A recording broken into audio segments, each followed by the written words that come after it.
1000 টাকা রিচার্জ করে এখানে দেওয়ার সাথে সাথে এই টাকা আছে হলো 750, জায়গায় 250 টাকা নাই। বরং মনে হচ্ছে যে আগের যেটা মিটার ছিল ওই মিটার থাকতে টোটাল মিলে বিল আসতো আমার সারা মাসে 2000 টাকা, এখন মাসে 4000 টাকা 5000 টাকা পার হয়ে যাচ্ছে। আর কিছু ধরেন মিটার তো আর প্রতিদিন খোঁজ নেওয়া যায় না এখানে টাকা আছে বা নাই। রাত 3টার সময় ধরেন হঠাৎ করে আপনার ফ্যান বন্ধ হয়ে গেল, গরম, তখন দেখতেছেন মিটারে টাকা নাই। তখন যদি আপনার নিজস্ব বিকাশে টাকা না থাকে, আপনি ওইটাকে আর রিচার্জ করা সম্ভব? সবাই খুব সচ্ছল, ব্যাপারটা এরকম না। যারা মাসে একবার বেতন পায়, ধরেন 10,000 টাকা সে বেতন পাইলো, সে মাসে একবারে রিচার্জ করা তার জন্য পসিবল।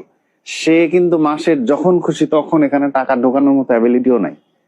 তাহলে এক হলো demand charge, metre charge, rebate charge, এত কি জিনিস ভাই! কোটি কোটি মানুষ এই ভোগান্তির শিকার। যারা এই সেকশনে কাজ করেন, আপনারা যদি বলেন হ্যাঁ আগে এক প্রকার এটা নিয়ে দুর্নীতি ছিল, তাহলে এখন ঠিক করেন, এগুলো এটা ঠিক করেন, জনগণকে বাঁচান। সবাই ভালো থাকবেন। পারলে যারা আমার মতো ভুক্তভোগী তারা ভিডিওটা শেয়ার করেন, একটা জনরব উঠুক, সমস্যার সমাধান হওয়া উচিত।